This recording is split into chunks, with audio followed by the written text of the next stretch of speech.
Arkasında bulunan yol, Bahçelievler Mahallesi vatandaşın yolu ve yine 752 sokakta bulunan çamurlu yollara moloz serimi yaparak onları ıslah ettik. Zaten de yenileme çalışmaları devam ediyor. Millet Bahçesi Güvenlik Kulübesi ve merdiven yapım işini tamamladık. Bağlar Mahallesi'nde 370 okulun girişinde bir adet çocuk oyun grubu kurmuştuk. Gülgöze Mahallesi'nde kiliseye 9 adet park montajı yaptık. Yani ikiz toplantımızın da inşallah mahallelerimiz için, vatandaşlarımız için hayırlara vesile olmasını diliyorum. Evet değerli arkadaşlar, kurumlarımız çalışmalarını aktaracaklar. Sizler de kurumlarımızla ilgili sorun, sıkıntı, taleplerinizi elbette yapacaksınız. Tabii bu tür şehirlerle alakalı, ülkelerle alakalı sorunlar, sıkıntılar bazen yıllara sari olarak devam edebiliyor. Bizim buradaki amacımız, defaatle de ifade ettiğim gibi, vatandaşlarımızın, mahallelerimizin sorunlarını bir koordinasyon içerisinde, bir işbirliği içerisinde çözmeye gayret etmek, çözmek. Tabii ki çözdüğünüz bir sorun, o mahallenin, o beldenin, o şehrin ilahi sorunu değildir. Bazen çözdüğünüz sorun dahi yeni bir soruna yol açabiliyor. Yeni bir ihtiyaca yol açabiliyor. Onun için bu döngü sonsuzdur, kıyamete kadar devam edecek. Ama biz görev yaptığımız süre zarfında ve sizler herkese bulunduğumuz mahallede, yerde, kurumda bu sorunları, bu ihtiyaçları giderme noktasında gayret göstereceğiz. Evet, bu girizgahtan sonra belediyemiz çalışmalarını sunacaktır. Belediyeler için aslında bir ölü sezon. Biz de bu Ocak ve Şubat ayında hem makinalarımızı hem personelimizi soluklandırarak Mart ayında başlayacağımız çok ciddi yatırımlarımıza hazırlık aşamasındayız. Şimdi Şubat ayında yapmış olduğumuz faaliyetleri anlattıktan sonra Mart ayında başlayacağımız çalışmaları ve projelerle sunumu tamamlayacağım. Talepleri var özellikle parke konusunda. Biz 500.000 metrekare kilitli parke taşı ihalemizi yapmıştık, o tamamlandı.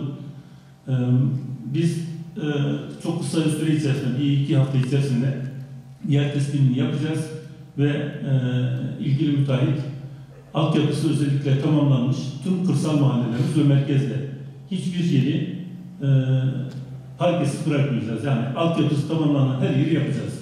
Yeteri kadar parkemiz olacak, 500.000 metrekare her yere yetişeceğiz. Bunun yanında sıcak asfalt ihalemizi de yapmıştık. Ona da çok kısa süre içerisinde başlayacağız. Özellikle Seyfettin Güneştan Caddesi'nden başlayarak 1. cadde ve ana caddeleri sıcak asfaltla buluşturacağız. Oradaki parke sökümünü gerçekleştireceğiz. Bunlar hep Mart ayında başlayacağımız faaliyetler. Bunun yanında sokak sağlıklaştırma çalışmalarımızın ihalesini yapmıştık. O da tamamlandı. Ona da Mart ayı içerisinde başlayacağız. Numarataş ihalemiz sonuçlandı.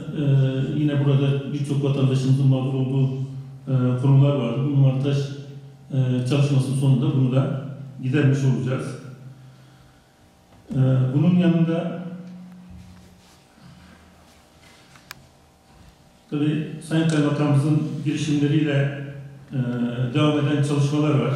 Özellikle kütüphane çalışmamız, fakülte çalışmaları, bunlardan haberdarsınız.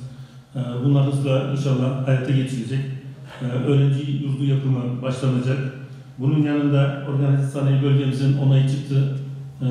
Orada yapacağımız çalışmalar var. Altyapı çalışmaları ile ilgili başkanımız da şu anda çalışıyor.